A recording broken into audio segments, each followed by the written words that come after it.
I mocked my wife's parents when they asked for grandkids. I've been married to my wife Emily for almost 4 years now. We're both in our early 30s, building careers, traveling when we can, and honestly, just enjoying being together without the pressure of kids right now. The problem is her parents, especially her mom, Karen. From the moment we got engaged, the countdown clock started. Every holiday, every family dinner, the same topic comes up. So when are you two giving us grandkids? At first, I tried to be polite. I'd smile and say, "We're not ready yet," or "We're focused on other things," but it never stopped. Karen would sigh dramatically and talk about how her friends already had grandbabies crawling around their living rooms. Her dad, Bill, would chime in with, "You're not getting any younger," like we hadn't thought about that ourselves. Emily always brushed it off, but I could see it wore her down. This came to a head at Thanksgiving last year. We were at Karen and Bill's place, a full table of extended family, siblings, cousins, aunts, uncles. It was one of those long dinners where people lingered after the turkey, drinking wine and talking. Of course, it didn't take long for Karen to bring it up. "So, Emily," she said loudly enough that the whole table turned to listen, "when are you going to make us grandparents? You don't want to be too old chasing after toddlers." Emily's face turned red. She muttered something like, "We're not ready yet," and tried to change the subject. But Karen wouldn't let it go. She doubled down, talking about how motherhood was a woman's greatest purpose,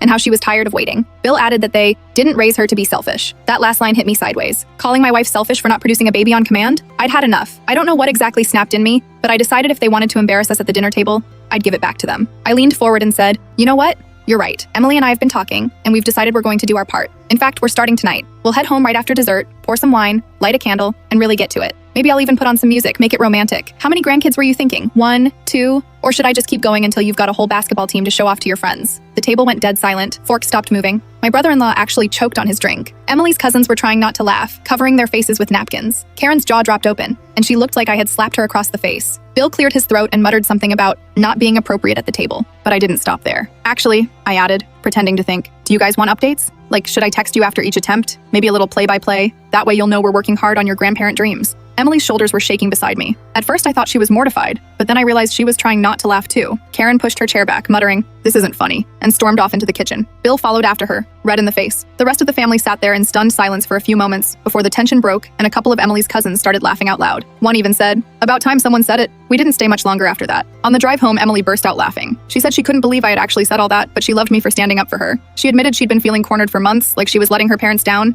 and my little mockery flipped the script in a way that actually made her feel lighter. The fallout, though, has been something else. Karen didn't speak to me for almost 2 months. When Christmas rolled around, she barely looked at me, though she kept pestering Emily in private. Bill eventually called me and said I owed Karen an apology for humiliating her in front of the family. I told him flat out that if they wanted me to stop making jokes, they needed to stop bringing up grandkids at every gathering. Since then, things have been tense, but quieter. Karen still shoots me dirty looks sometimes, but she hasn't brought up the baby topic again, at least not in front of me. Emily told me she still tries when I'm not around, but Emily now shuts her down quickly. Honestly, I don't regret it. They wanted to play this game publicly, so I played it right back. It may not have been polite, but it finally got them to back off.